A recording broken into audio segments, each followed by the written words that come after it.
Hey guys, it's me Mary Park and welcome back to my channel. So for today's video guys is I'm going to show you on how I make my homemade longanisa and tocino.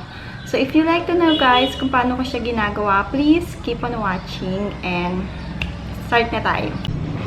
So first guys, gawin na muna natin si longanisa. So ito yung mga ingredients na gagamitin natin. So yun guys, yung first na ilalagay ko is ito. Medyo matigas pa yung ating pork. Ayan, garlic. So lagay ko na dito siya.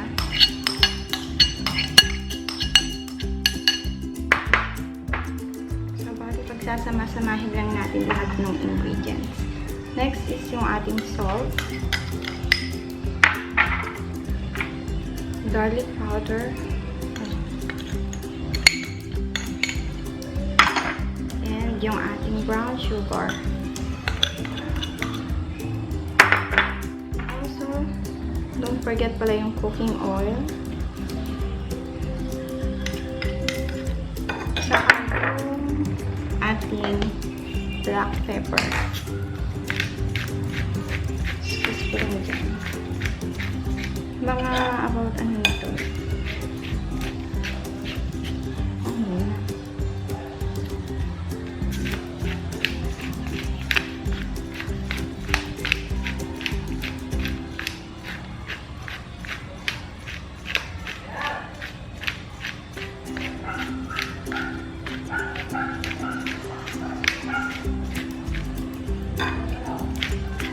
So ayan, I think okay na yung ating black pepper. And then next na gagawin natin is mix lang natin siya. Mix lang natin. Wait lang. Since wala akong gloves, ang gagamitin ko na lang is itong plastic labo. Para ma-mix natin siya lang maayos. Yan, diba? And then, medyo mahirap lang gumalaw. Mix lang natin. Kita ba? Kita ba ang mga pinagkagagawa ko lang?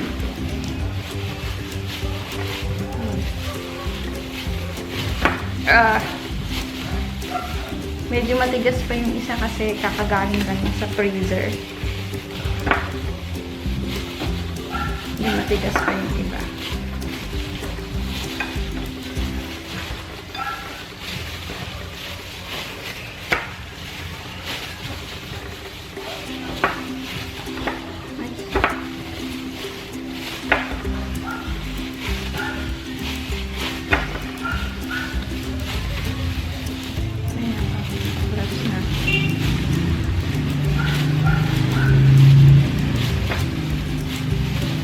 So, ayan guys, balikan ko kayo. Tapusin ko lang muna ang pag-mix. Yung tira ng plastic. Okay, so, eto na siya guys. Tapos na siya na-mix na natin siya ng maayos. Ang gagawin lang natin is, ilalagay na natin siya sa fridge for about 1 hour. And then, pwede na natin siyang i-mold.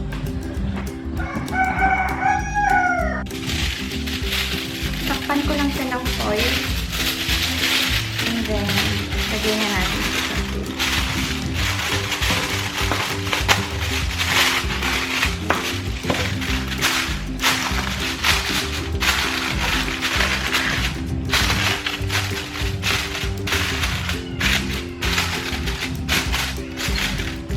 Ay! Ano yung anak? Parang akong kinukuha na. Grabe. Super. May dumadaan na naman sa sakyan.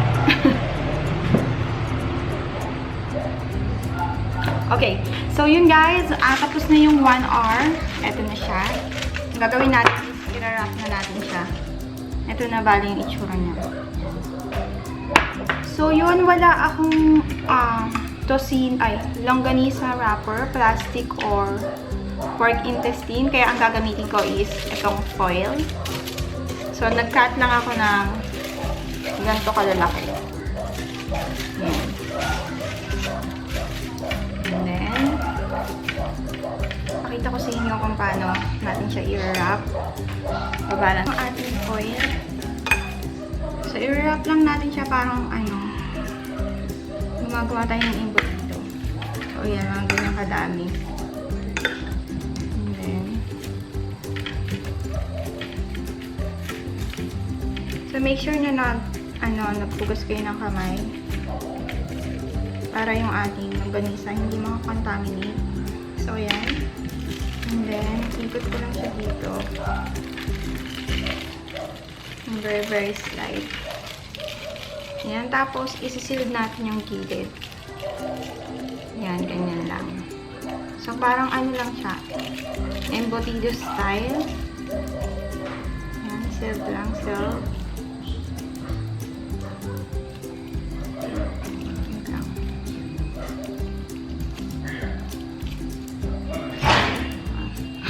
Pasuwan.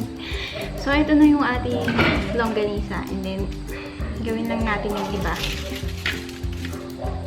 And another one.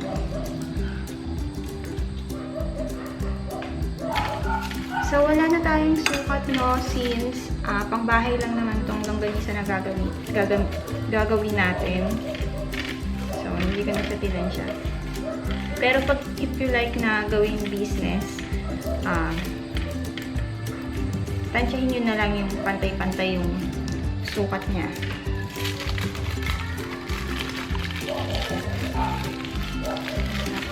So, gilid. Ayan, sarap lang dyan. Hindi siya pantay.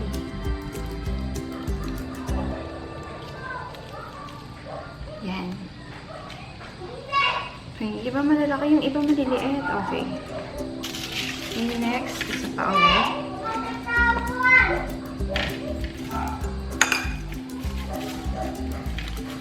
Ang ulo po.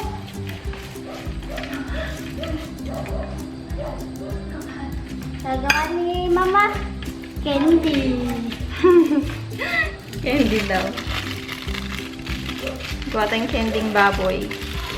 Candy baboy. Baboy gum. Bubble gum. Ano ginawa mo?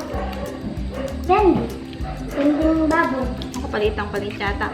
So, yun guys. Wait. Taas ko lang. So, yun guys. Balikan ko kayo. Tapusin ko lang muna yung pag-wrap.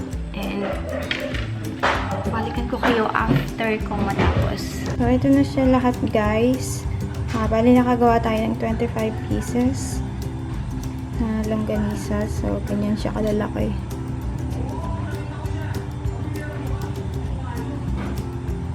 Okay guys, so yung next na gagawin natin is yung ating homemade tocino. So, ito na yung ating pork. Ang gamit ko dito is pork chop and then kinat ko lang siya into 3 pieces. So, ang mga ingredients na kailangan natin dito is ayan, sprite. Okay, parang bukas na siya. Ito is sprite. And then next is pineapple juice. Salt. Sugar. Brown sugar. Ayan. And maglalagay din tayo ng garlic powder. So, yun lang yung mga kailangan natin para sa tocino. Okay, so let's start na natin. So, ito madali lang to, no? Lagay lang natin yung ating... Wait, paano ba to? Hirap.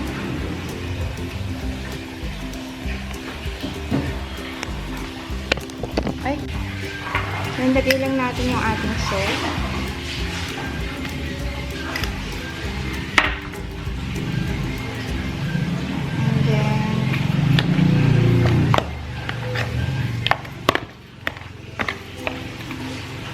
Add natin itong pineapple. Good. Ow.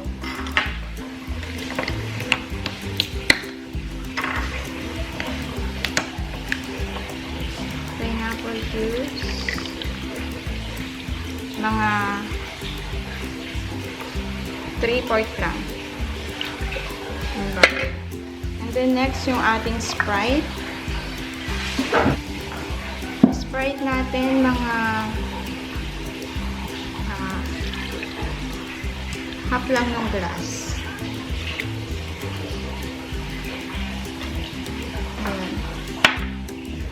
Next, brown sugar. At tayo na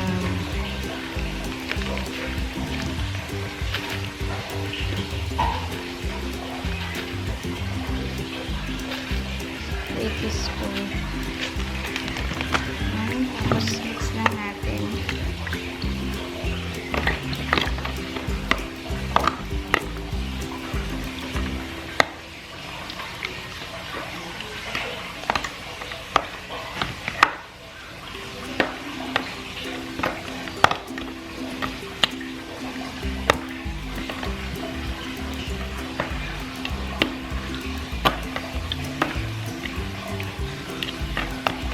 And yung ating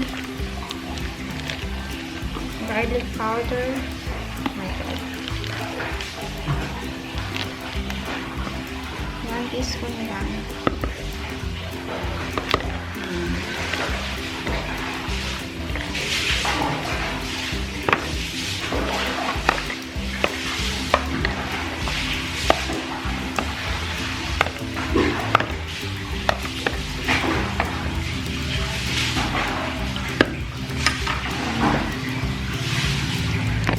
So, ito na siya guys. Okay na yung ating tocino.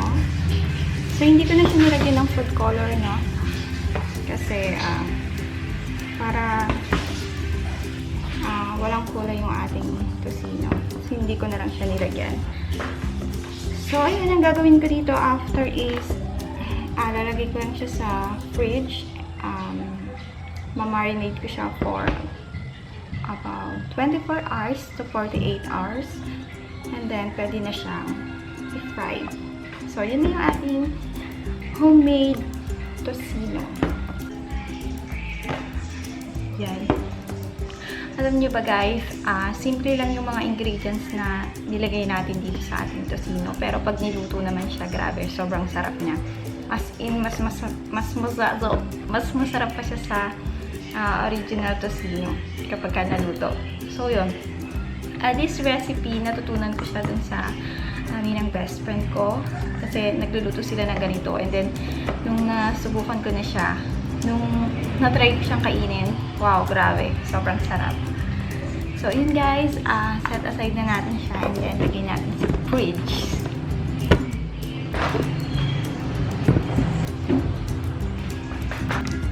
So yun guys, if you like this video, please don't forget to click like, and I'll see you again on my next video or vlog. Bye for now.